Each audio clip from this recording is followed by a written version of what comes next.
Hello বন্ধুরা, আশা করি সকলেই ভালো আছো। সুস্মিতার কাব্যকথার আরও একটি পর্বে সবাইকে স্বাগত জানাই। আজ শোনাব জয় গোস্বামীর মেঘবালিকার জন্য। আমি যখন ছোট ছিলাম খেলতে যেতেম মেঘের দলে। একদিন এক মেঘবালিকা প্রশ্ন করল কৌতূহলে, এই ছেলেটা, নাম কি রে তোর? আমি বললেম, ফুসমন্তর। মেঘবালিকা রেগেই আগুন, মিথ্যে কথা, নাম কি অমন হয় কখনো? আমি বললেম, নিশ্চয়ই হয়, আগে আমার গল্প শোনো। সে বলল, শুনবো না, যা। সেই তো রানী, সেই তো রাজা, সেই তো একই ঢাল তলোয়ার, সেই তো একই রাজার কুমার পক্ষীরাজে, শুনবো না, যা, ওসব বাজে। আমি বললেম, তোমার জন্যে নতুন করে লিখব তবে। সে বলল, সত্যি লিখবি? বেশ, তাহলে মস্ত করে লিখতে হবে, মনে থাকবে, লিখে কিন্তু আমায় দিবি। আমি বললেম, তোমার জন্য লিখতে পারি এক পৃথিবী। লিখতে লিখতে লেখা যখন সবে মাত্র 2-4 পাতা, হঠাৎ তখন ভূত চাপল আমার মাথায়। খুঁজতে খুঁজতে চলে গেলাম ছোটবেলার মেঘের মাঠে।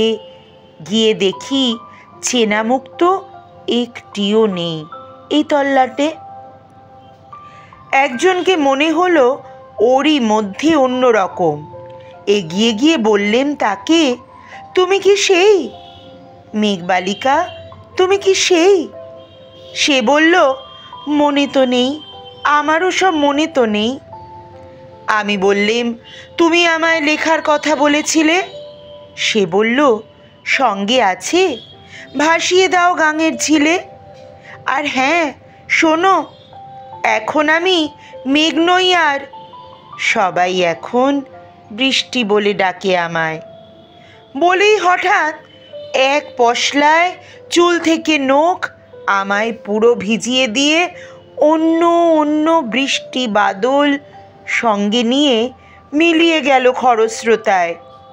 মিলিয়ে গেল দূরে কোথায়, দূরে দূরে। বৃষ্টি বলে ডাকে আমায়, বৃষ্টি বলে ডাকে আমায়। আপন মনে বলতে বলতে আমি কেবল বসেই রইলাম ভিজে একসা কাপড় জামায়। গাছের তলায় বসেই রইলাম।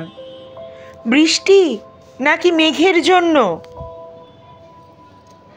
এমন সময় অন্য একটি বৃষ্টি আমায় চিনতে পেরে বলল, তাতে মন খারাপের কি হয়েছে? যাও, ফিরে যাও, লেখো আবার। এখন পুরো বর্ষা চলছে, তাই আমরা সবাই এখন নানান দেশে ভীষণ ব্যস্ত। তুমিও যাও, মন দাও গে তোমার কাজে। বর্ষা থেকে ফিরে আমরা নিজেই যাব তোমার কাছে। এক পৃথিবী লিখব আমি, এক পৃথিবী লিখব বলে ঘর ছেড়ে সেই বেরিয়ে গেলাম। ঘর ছেড়ে সেই ঘর বাঁধলাম গহীন বনে, সঙ্গী শুধু কাগজ কলম। একাই থাকবো, একাই দুটো ফুটিয়ে খাবো, 2-1 মুঠো ধুলোবালি যখন যারা আসবে মনে তাদের লিখব। লিখেই যাব।